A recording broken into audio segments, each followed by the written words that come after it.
जो air India की evacuation flights थी उसका प्राइस 60,000 से स्टार्ट था और वो ब्लैक में 90,000 तक बिक रही थी। फ़ोन जब भी घर से आ रहा था, मम्मी सब सही है, मम्मी खाना मिल रहा है, कुछ नहीं हो रहा है। वो 2 दिन बाद पहली बार ऐसा हुआ था कि बच्चे फ़ोन पे रोए हैं। नहीं तो घर पे झूठ बोला जा रहा था और बोला जा रहा था आप न्यूज़ मत देखो।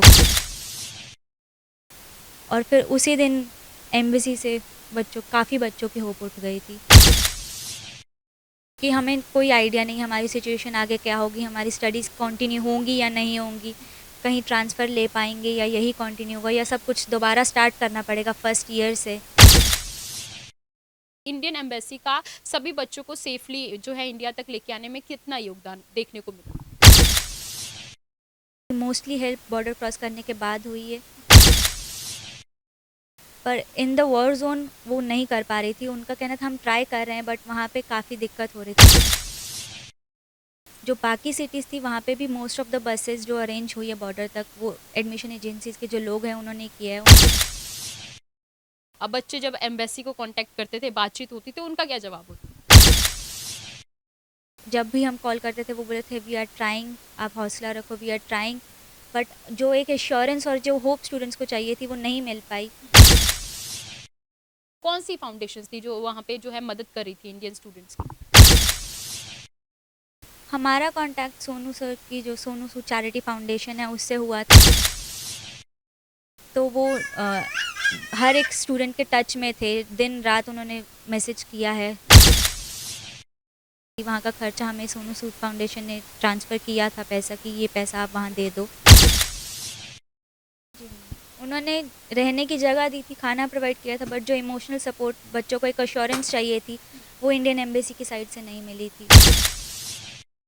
ਸਤਿ ਸ਼੍ਰੀ ਅਕਾਲ, ਤੁਸੀਂ ਵੇਖ ਰਹੇ ਹੋ ਦ ਸਿਟੀ ਹੈਡਲਾਈਨਸ ਤੇ ਮੈਂ ਹਾਂ ਤੁਹਾਡੇ ਨਾਲ ਕਲਪਨਾ ਮੌਰਿਆ। ਰੂਸ ਤੇ ਯੂਕਰੇਨ ਦੇ ਵਿੱਚ ਜੋ ਜੰਗ ਚੱਲ ਰਹੀ ਹੈ ਉਸ ਦੇ ਕਰਕੇ ਮਾਹੌਲ ਕਾਫੀ ਤਣਾਅਪੂਰਨ ਹੈ ਤੇ ਉੱਥੇ ਹੀ ਜੋ ਭਾਰਤੀਆਂ ਨੂੰ ਇੱਕ ਚਿੰਤਾ ਸਤਾ ਰਹੀ ਸੀ ਕਿ ਕਾਫੀ ਭਾਰਤੀ ਜਿਹੜੇ ਨਾਗਰਿਕ ਨੇ, ਕਾਫੀ ਪੰਜਾਬੀ ਜੋ ਨੇ ਉਹ ਰੂਸ ਤੇ ਯੂਕਰੇਨ ਦੇ ਵਿਚਕਾਰ ਜਿਹੜੇ ਫਸੇ ਹੋਏ ਨੇ ਤੇ ਉਹਨਾਂ ਨੂੰ ਜਿਹੜਾ ਸੁਰੱਖਿਅਤ ਆਪਣੇ ਦੇਸ਼ ਕਿਵੇਂ ਲਿਆਇਆ ਜਾਵੇ। ਤੇ ਇਸੇ ਤਰੀਕੇ ਨਾਲ ਜਿਵੇਂ ਲਗਾਤਾਰ ਜਿਹੜੀ ਗੱਲ ਹੋ ਰਹੀ ਹੈ, ਕਾਫੀ ਜੋ ਭਾਰਤੀ ਸਟੂਡੈਂਟਸ ਉੱਥੇ ਯੂਕਰੇਨ ਦੇ ਵਿੱਚ ਫਸੇ ਹੋਏ ਸਨ ਉਹ ਇੱਕ ਇੱਕ ਕਰਕੇ ਵਾਪਸ ਆ ਰਹੇ ਹੈ ਤੇ ਲਗਾਤਾਰ ਜਿਹੜੀ ਉਹਨਾਂ ਦੇ ਨਾਲ ਗੱਲਬਾਤ ਵੀ ਹੋ ਰਹੀ ਹੈ। ਠੀਕ ਉਸੇ ਤਰੀਕੇ ਨਾਲ ਲੁਧਿਆਣਾ ਸ਼ਹਿਰ ਦੇ ਵਿੱਚ ਵੀ ਜੋ ਹੈ ਕਵਿਤਾ ਨਾਮ ਹੈ ਕੁੜੀ ਦਾ, ਜੋ ਰਹਿੰਦੇ ਸੀ ਯੂਕਰੇਨ ਦੇ ਵਿੱਚ ਤੇ ਉੱਥੇ ਜਿਹੜੀ ਆਪਣੀ ਸਟੱਡੀਜ਼ ਕਰ ਰਹੇ ਸਨ ਤੇ ਉਹ ਵੀ ਜਿਹੜੇ ਯੂਕਰੇਨ ਤੋਂ ਵਾਪਸ ਆਏ ਤੇ ਅੱਜ ਅਸੀਂ ਉਹਨਾਂ ਦੇ ਨਾਲ ਹੀ ਗੱਲਬਾਤ ਕਰਾਂਗੇ ਤੇ ਉਹਨਾਂ ਤੋਂ ਹੀ ਜਾਣਦੇ ਆ ਕਿ ਅਖੀਰਕਾਰ ਉੱਥੇ ਕੀ ਕੁਝ ਮਾਹੌਲ ਉਹਨਾਂ ਨੇ ਦੇਖਿਆ ਹੈ, ਕੀ ਕੁਝ ਜਿਹੜੀ ਆ ਹੱਡ ਬੀਤੀ ਰਹੀ ਹੈ ਤੇ ਗੱਲਬਾਤ ਕਰ ਲੈਣੇ ਕਵਿਤਾ ਦੇ ਨਾਲ। ਬਹੁਤ ਬਹੁਤ ਸਵਾਗਤ ਹੈ ਕਵਿਤਾ ਤੁਹਾਡਾ। ਕੀ ਮਾਹੌਲ ਸੀ ਉੱਥੇ, ਜੇਕਰ ਆਪਾਂ ਪਹਿਲਾਂ ਤਾਂ ਗੱਲ ਕਰ ਲੈਂਦੇ ਹਾਂ ਕਿ ਤੁਸੀਂ ਯੂਕਰੇਨ ਦੇ ਵਿੱਚ ਕਿਹੜੇ ਈਅਰ ਦੇ ਵਿੱਚ ਸੀਗੇ ਤੇ ਯੂਕਰੇਨ ਦੇ ਕਿਹੜੇ ਹਿੱਸੇ ਦੇ ਵਿੱਚ ਰਹਿ ਰਹੇ ਸੀ? मैं वहाँ 4th ईयर की मेडिसिन स्टूडेंट हूँ और मैं दिनेप्रो में रहती थी, वहाँ दिनेप्रो स्टेट मेडिकल यूनिवर्सिटी में। 24th को मेरी इंडिया आने के लिए फ़्लाइट थी, जिस वजह से मैं कीव में थी, और जैसे ही कीव में हमारी ट्रेन रुकी वहीं पे एयरलाइन ने कैंसिल का मैसेज डाल दिया कि आपकी फ़्लाइट कैंसिल हो चुकी है। एंड एयरपोर्ट से स्टूडेंट्स आ रहे थे वापस कि वहाँ पे एक्सप्लोजन्स हो गए तो एयरपोर्ट खाली हो गया है। तो वहाँ पे जो काफ़ी स्टूडेंट्स थे वहाँ पे उनकी फ़्लाइट्स थी उस दिन की और वो वहीं स्ट्रैंडेड थे कीव सिटी में। उनके पास ना क्लोथिंग थी, प्रॉपर वार्म क्लोथिंग, ना प्रॉपर शूज़ थे। वहाँ पे माइनस टेम्परेचर है और वो सब दिल्ली के टेम्परेचर के लिए तैयार थे। ਜੇਕਰ ਗੱਲ ਕੀਤੀ ਜਾਵੇ ਜੋ ਤੁਸੀਂ ਸਾਰਾ ਦੱਸ ਰਹੇ ਹੋ ਉੱਥੇ ਦਾ, ਜੇਕਰ ਜਦ ਇਸ ਜੰਗ ਦੀ ਸ਼ੁਰੂਆਤ ਹੋਈ ਸੀ ਰੂਸ ਤੇ ਯੂਕਰੇਨ ਦੇ ਵਿਚਕਾਰ ਤੇ ਉਦੋਂ ਜਿਹੜਾ ਉੱਥੇ ਤੁਹਾਨੂੰ ਸਾਰਿਆਂ ਨੂੰ ਹੌਲੀ ਹੌਲੀ ਪਤਾ ਲੱਗਣਾ ਸ਼ੁਰੂ ਹੋ ਗਿਆ ਸੀ ਤੇ ਉਦੋਂ ਇਹ ਸੋਚਿਆ ਸੀ ਕਿ ਮਾਹੌਲ ਇਸ ਹੱਦ ਤੱਕ ਖਰਾਬ ਹੋ ਜਾਏ? नहीं, जिनसे भी हम पूछ रहे थे वो सब बोल रहे थे कि ये चलता रहता है, रिज़ॉल्व हो जाएगा। यूनिवर्सिटीज़ पहले तो ऑनलाइन क्लासेस लगा नहीं रही थी, फिर एडवाइजरी के बाद उन्होंने बोला हम लगा देंगे सिर्फ उन स्टूडेंट्स के लिए जो जाएंगे विद प्रूफ कि हमारे पास पासपोर्ट पे स्टैम्प है। बट उनका कहना था कि हम स्ट्रांगली बिलीव करते हैं कि ये 2 हफ्तों में रिज़ॉल्व हो जाएगा, तो आपकी क्लासेस मैक्स टू मैक्स 4 मार्च तक ही ऑनलाइन होंगी, जिसके बाद आपको वापस आना पड़ेगा। और इसलिए काफ़ी स्टूडेंट्स नहीं जाना चाहते थे, बिकॉज़ अगर वो 4 मार्च के बाद वापस आना ही है तो ये राउंड ट्रिप उनको 90,000 से ऊपर पड़ रही थी एंड किसी के पास ऐसा पैसा नहीं था। फिर भी कुछ स्टूडेंट्स के पेरेंट्स ने उन्हें बुलाया कि हम पैसे को पछता लेंगे बट हमारा बच्चा आना चाहिए, जैसे हमारी फ़्लाइट की टिकट हुई। उसके बाद कोई भी फ़्लाइट की टिकट आपको बताया, जैसे प्राइस बहुत ज़्यादा था। जो एयर इंडिया की इवैक्यूएशन फ़्लाइट्स थी उसका प्राइस 60,000 से स्टार्ट था और वो ब्लैक में 90,000 तक बिक रही थी। अच्छा, और अगर बात की जाए जिस हिसाब से अभी आपने हालात बताए, तो बॉर्डर्स पे क्या कुछ हालात थे? वहाँ के जो अलग-अलग बॉर्डर्स हैं, वहाँ पे क्या कुछ हालात थे? और जो इंडियंस वहाँ पे मौजूद थे, उनके साथ क्या कैसा जो है बर्ताव वहाँ पे किया जा रहा था?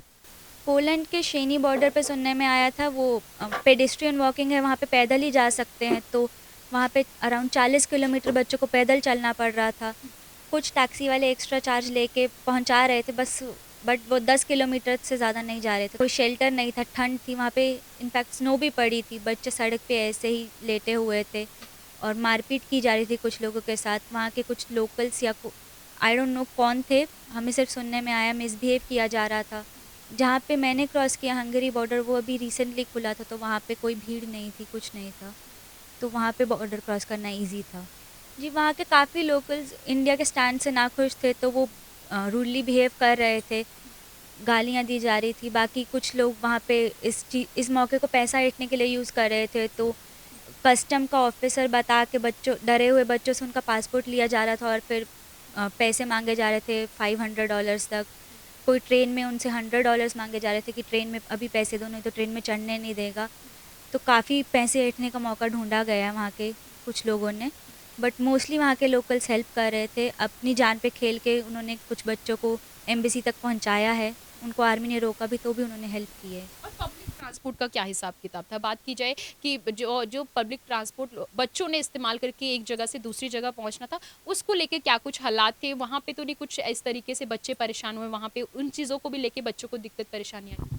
पब्लिक ट्रांसपोर्ट यूक्रेनियन गवर्नमेंट ने फ्री ट्रैवल दे दिया था to the western cities, but वहाँ पे भीड़ काफ़ी थी एंड वहाँ पे हर कंपार्टमेंट में एक ऑफिशियल होता है, रेलवे रिप्रेजेंटेटिव, तो वो वहाँ के यूक्रेनियन लड़कियों बच्चों को पैसेज दे रहे थे, लड़कों को नहीं दिया जा रहा था और इंडियंस को भी नहीं पैसेज दिया जा रहा था। वहाँ पे काफ़ी नेशनैलिटीज़ के लोग थे, उनको पैसेज नहीं दिया जा रहा था, धक्का मुक्की हो रही थी और यूक्रेनियंस की ही इतनी भीड़ थी कि उनको हवा में फायर करना पड़ रहा था भीड़ कंट्रोल करने के लिए। वैसे जो अभी तक बातचीत हुई कविता, उसपे जैसे कई चीज़ों को लेके बात हो रही है कि क्योंकि हालात ऐसे थे, तो वहाँ पे कुछ लोगों की तरफ से जो है पैसे ऐंठने की भी जो है इस तरीके से एक्टिविटी की जा रही थी। तो अगर बात की जाए जो वहाँ की जो बस पब्लिक ट्रांसपोर्ट की जो जो बस चालक थे, कंडक्टर थे, क्या उन लोगों ने भी ऐसा कुछ किया है कि वो भी पैसों की बहुत ज़्यादा डिमांड कर रहे हो?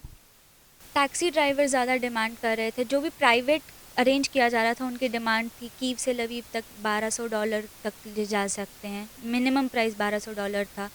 जो वहाँ के एजेंसीज़ वाले कॉन्ट्रैक्टर्स थे जिनके थ्रू एडमिशन होता है, वो बसेज़ अरेंज करवा रहे थे, तो उसमें भी काफ़ी डिमांड की जा रही थी।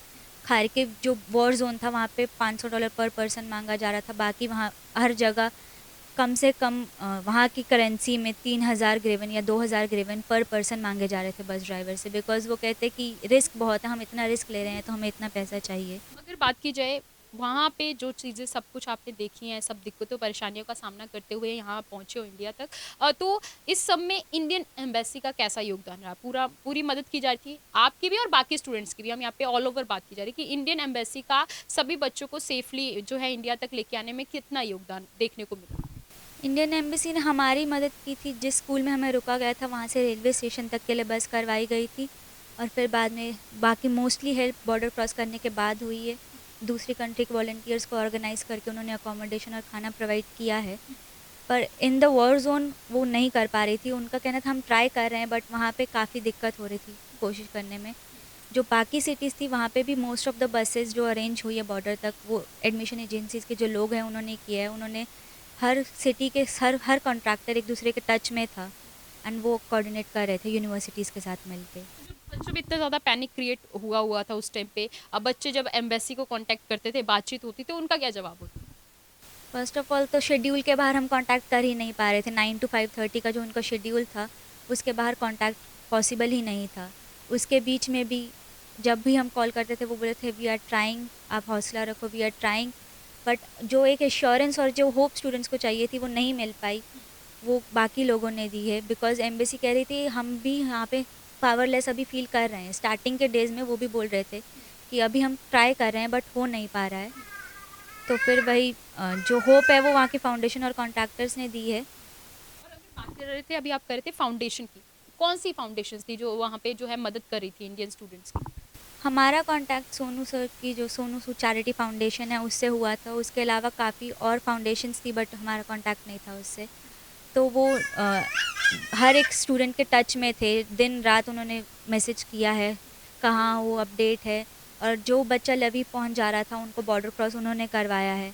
बाकी स्टेट्स में बाकी सिटीज़ में एडमिशन एजेंसीज़ के कॉन्ट्रैक्टर्स ने सब कुछ करवाया है। कोई भी स्टूडेंट, जैसे हम 4 स्टूडेंट्स थे दिनेप्रो के, हम विनित्सा पहुंच पाए तो वहाँ के कॉन्ट्रैक्टर के साथ मिस्टर तरुण हांडा वहाँ के कॉन्ट्रैक्टर हैं और हमारे कॉन्ट्रैक्टर अलग सर हैं। उन्होंने आपस में बात की।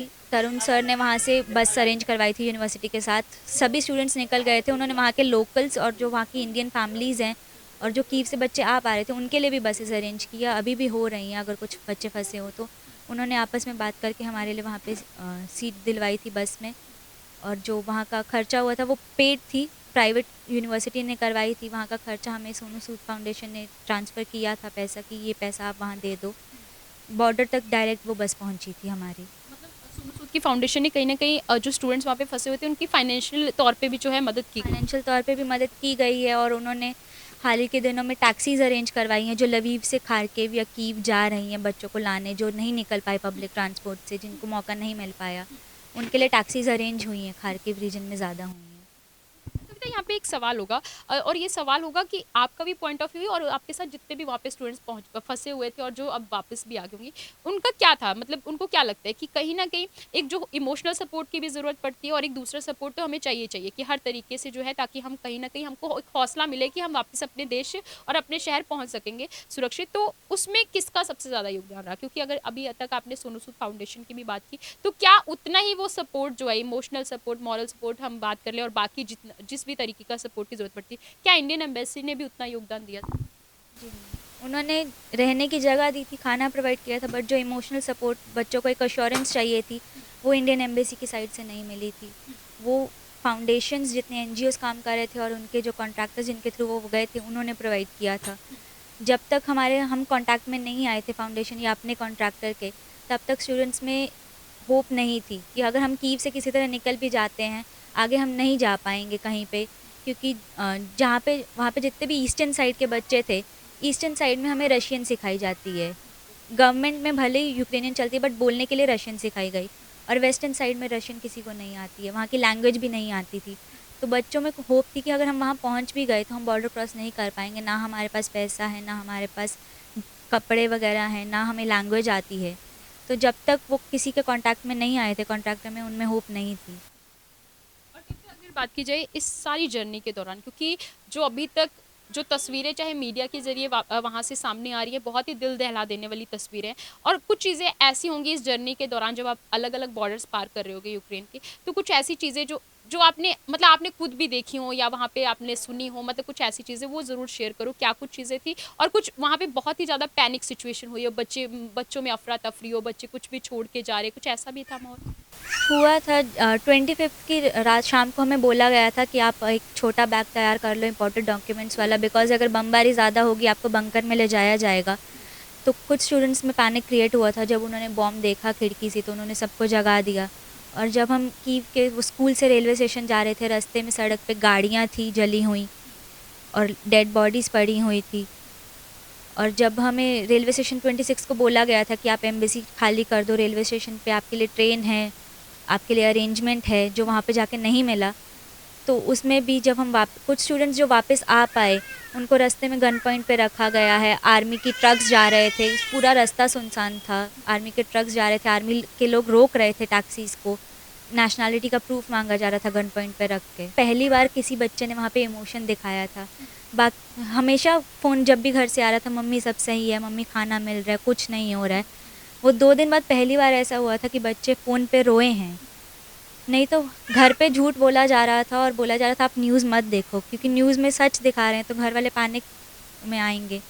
तो उस दिन बच्चों ने इमोशन दिखाया है, बच्चे रोए हैं।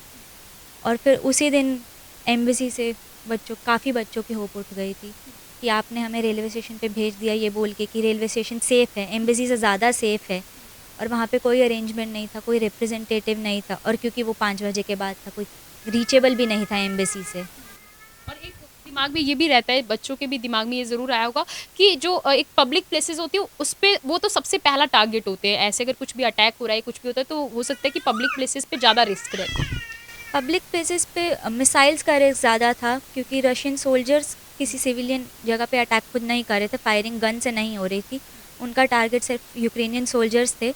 बट जो मिसाइल अटैक्स हो रहे थे उसमें क्रॉस फायर में काफ़ी नुकसान हुआ जा रहा था, और हमें बोला गया था आप बाहर मत निकलो, बट फिर 26 को बोला गया आप रेलवे स्टेशन पे चले जाओ। तो कोई क्लियर इन्फॉर्मेशन नहीं मिल रही थी हमें कहीं से भी। कितनी तारीख को आप यहाँ पे पहुँचे हो? मतलब ये कितनी तारीख को वहाँ से पहले तो बॉर्डर से निकले थे कीव के, और कितनी तारीख को यहाँ पे अपने शहर पहुँचे? मैं 28 को कीव से निकली थी, और रात को 8 बजे के करीब 28 के ही कीव टाइम पे मैं विनित्सा पहुंची थी। वहाँ पे हमारे एजेंट ने वहाँ के यूनिवर्सिटी से बात करके हमारे लिए रहने का इंतज़ाम किया था रात के लिए। सुबह की बस में हमारा नाम था, तो रात को वहाँ रुके, और खाना प्रोवाइड हुआ था हमें यूनिवर्सिटी की साइड से, रहना भी। तो और फिर बस अगले दिन में चली। हम 1 तारीख को रात को 12 बजे 1:30 बजे पहुँचे हैं, सुबह 2 की सुबह को वहाँ बॉर्डर पहुँचे हैं। फिर बॉर्डर क्रॉस करके हमें वहाँ पे बुडापेस्ट तक लेके जाया गया ट्रेन में, और फिर वहाँ पे अकोमोडेशन और खाना प्रोवाइड हुआ था। 3 दिन तक हम वहीं पे थे, और फिर 5 मार्च को हमें फ़्लाइट की टिकट मिली है, हमें यहाँ आने का रास्ता मिला है। ऐसा स्टार्टिंग से सिचुएशन यही थी, बिकॉज़ एम्बेसी भी खाना नहीं ला पा रही थी, सिचुएशन ऐसी थी। तो बच्चों को सुपरमार्केट से जो मिल रहा था वो ला पा रहे थे। खाना रेडी टू ईट ही लाना पड़ेगा, वहाँ पे बनाने का कुछ नहीं है। तो चिप्स या फ्रूट्स, या तो एक स्टूडेंट ने जो इंस्टेंट नूडल्स होते हैं जो गर्म पानी डाल कर बनाए जाते हैं, उसमें जूस डाल के उसने खाया है। खाना कम था, पानी दिन में 4 से 5 सिप पी जा रहा था, क्योंकि हमें नहीं पता था ये पानी कब ख़त्म होगा और हमें यहाँ कहाँ तक रहना है। और टैप वाटर कोई नहीं पीना चाहता था, क्योंकि इस सिचुएशन में कोई बीमार नहीं पड़ना चाहता था। तो जब तक बच्चे कीव से नहीं निकले थे, उनकी ना नींद पूरी हुई थी, ना प्यास, ना भूख। जैसे शुरुआत में बताया था कि आपका 4th ईयर था, राइट? एमबीबीएस 4th ईयर है ना? तो अभी क्या मतलब कुछ एक चीज़, अब एक टेंशन तो सताती होगी, चलो सेफली घर पहुंच गए, अपनी फैमिली के बीच में हो, इस चीज़ के लिए तो खुद को ब्लेस्ड मानते होगे, पर एक टेंशन जो होती होगी शायद आगे की स्टडीज़ के लिए हो रही है, या टेंशन की अभी सिर्फ ये सोच रहा है कि अभी सिर्फ ये दिख रहा है कि नहीं मैं घर अपने सेफ हूँ? सबसे पहला तो घर ही सेफ़ है।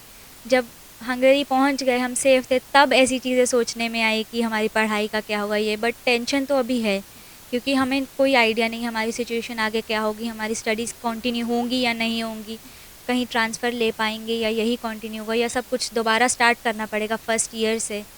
इस सब में एक बहुत बड़ा अभी भी क्वेश्चन मार्क है।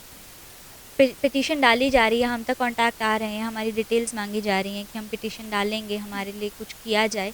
बट अभी कोई कंक्रीट हमें होप नहीं मिली है कि हमारी स्टडीज़ आगे कंटिन्यू होंगी। इंडियन गवर्नमेंट से मतलब क्या कुछ चीज़ें, अब जो स्टूडेंट्स वापस पहुंच रहे हैं यूक्रेन से, यहाँ पे आ रहे हो, आपकी जो फ्रेंड्स वगैरह भी, क्या चीज़ें सोच रहे हो कि इंडियन गवर्नमेंट आप सभी स्टूडेंट्स की किस तरीके से जो है मदद कर सकते हैं? इंडियन गवर्नमेंट हमारे लिए या तो यहाँ पे अरेंज किया जाए सीट्स, यहाँ पे एडजस्ट किया जाए, नहीं तो जो नेशनल मेडिकल कमीशन है उनसे कोई रूल में चेंज मांगा जाए, ताकि हमारी स्टडीज़ पे इफ़ेक्ट ना पड़े। बिकॉज़ उनके स्ट्रिक्ट हैं काफ़ी रूल्स, ट्रांसफ़र करने में भी उनके रूल्स काफ़ी स्ट्रिक्ट हैं। तो उसमें अगर कोई ढील दी जाए तो हम वो ही सही रहेगा हमारे लिए। हम चाहते हैं कि ऐसा कुछ हो जाए, ताकि हमारे जो ये ईयर्स गए हैं वो बर्बाद ना जाएं। उम्मीदें हैं कुछ कि करेंगे, इंडियन गवर्नमेंट कुछ करेगी? उम्मीदें हैं, अब इंडियन गवर्नमेंट कुछ करती है कि नहीं उसका पता नहीं है। उम्मीदें तो सभी स्टूडेंट्स को हैं। टेलीग्राम, व्हाट्सएप, हर जगह ग्रुप बनाए जा रहे हैं, पिटीशंस डाली जा रही हैं।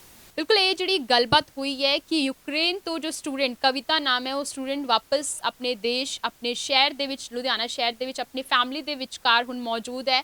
ਪਰ ਕੀ तमाम ਦਿੱਕਤਾਂ ਪਰੇਸ਼ਾਨੀਆਂ ਦਾ ਉਹ ਸਾਹਮਣਾ ਕਰਦੇ, ਕਿਸ ਤਰੀਕੇ ਨਾਲ ਜਿਹੜਾ ਉਹ ਦਰਦਨਾਕ ਮੰਜ਼ਰ ਉਸਨੇ ਦੇਖਿਆ, ਸਭ ਚੀਜ਼ਾਂ ਕਿਸ ਤਰੀਕੇ ਨਾਲ ਜਿਹੜੇ ਉੱਥੇ ਪੈਨਿਕ ਹੋਏ ਸਨ ਸਟੂਡੈਂਟਸ, ਹਾਲਾਤ ਕਿਹੋ ਜਿਹੇ ਮਾੜੇ ਹੋਏ ਸਨ, ਪਰ ਉਹ तमाम ਦਿੱਕਤਾਂ ਪਰੇਸ਼ਾਨੀਆਂ ਨੂੰ ਸਾਹਮਣਾ ਕਰਦੇ ਹੋਏ ਆਪਣੇ ਦੇਸ਼, ਆਪਣੇ ਸ਼ਹਿਰ ਤੱਕ ਪਹੁੰਚ ਚੁੱਕੇ। ਪਰ ਹਲੇ ਵੀ ਕੁਝ ਚੀਜ਼ਾਂ ਨੇ ਜੋ ਸਟੂਡੈਂਟਸ ਨੂੰ ਸਤਾ ਰਹੀਆਂ ਨੇ, ਕਿਤੇ ਨਾ ਕਿਤੇ ਇੱਕ ਚੀਜ਼ ਹੈ ਫਿਊਚਰ ਨੂੰ ਲੈ ਕੇ कि तमाम चीज़ों ਨੂੰ ਲੈ ਕੇ ਕੀ ਕੁਝ ਬਣੇਗਾ। ਤੇ ਬਿਲਕੁਲ ਇਹ ਜਿਹੜਾ ਸਵਾਲ, ਇਹ ਜਿਹੜਾ ਟੈਨਸ਼ਨ ਹੈ, ਇਹ ਦਿਮਾਗ ਦੇ ਵਿੱਚ ਆਉਣੀ ਵੀ ਲਾਜ਼ਮੀ ਹੈ, ਕਿਉਂਕਿ ਲੋਕ ਜਿਹੜੇ ਨੇ, ਜਿਹੜੇ ਸਟੂਡੈਂਟਸ ਨੇ ਜਾਂ ਉਹਨਾਂ ਦੀ ਜਿਹੜੀ ਫੈਮਲੀਜ਼ ਹੈ, ਬੜੇ ਕੁਝ ਸੋਚ ਸਮਝ ਕੇ ਜਿਹੜਾ ਹੈ ਉਹਨਾਂ ਨੂੰ ਇੰਨੇ ਵਿਦੇਸ਼ ਭੇਜਦੇ ਹੈ, ਤਾਂ ਕਿ ਜਿਹੜਾ ਬੱਚਿਆਂ ਦਾ ਜਿਹੜਾ ਫਿਊਚਰ ਹੈ ਉਹ ਸਿਕਿਉਰ ਹੋ ਸਕੇ। ਲੋਕ ਜਿਹੜੇ ਬੱਚੇ ਨੇ ਉਹ ਫਿਊਚਰ ਦੇ ਵਿੱਚ ਕੁਝ ਵਧੀਆ ਕਰ ਸਕਣ। ਪਰ ਜੋ ਹਲੇ ਹਾਲਾਤ ਬਣੇ ਹੋਏ ਨੇ ਰੂਸ ਤੇ ਯੂਕਰੇਨ ਦੇ ਵਿਚਕਾਰ, ਉਸ ਦੇ ਚੱਲਦੇ ਕਾਫੀ ਬੱਚਿਆਂ ਦੇ ਜਿਹੜੇ ਸੁਪਨੇ ਹੈ ਇਸ ਟਾਈਮ ਤੇ ਹਾਲੇ ਤੱਕ ਤਾਂ ਲੋਕਾਂ ਨੇ ਛੱਡਤਾ ਹੈ, ਕਿਉਂਕਿ ਲੋਕਾਂ ਨੇ ਸਿਰਫ ਇੱਕ ਚੀਜ਼ ਦਿਖਾਈ ਦੇ ਰਹੀ ਹੈ ਕਿ ਸੁਰੱਖਿਅਤ ਆਪਣੇ ਘਰ ਤੱਕ ਕਿਵੇਂ ਪਹੁੰਚਣਾ ਹੈ। ਕੈਮਰਾਮੈਨ ਕਰਨ ਕੁਮਾਰ ਦੇ ਨਾਲ ਮੈਂ ਕਲਪਨਾ ਮੌਰਿਆ, ਵੇਖਦੇ ਰਹੋ ਦ ਸਿਟੀ ਹੈਡਲਾਈਨਸ।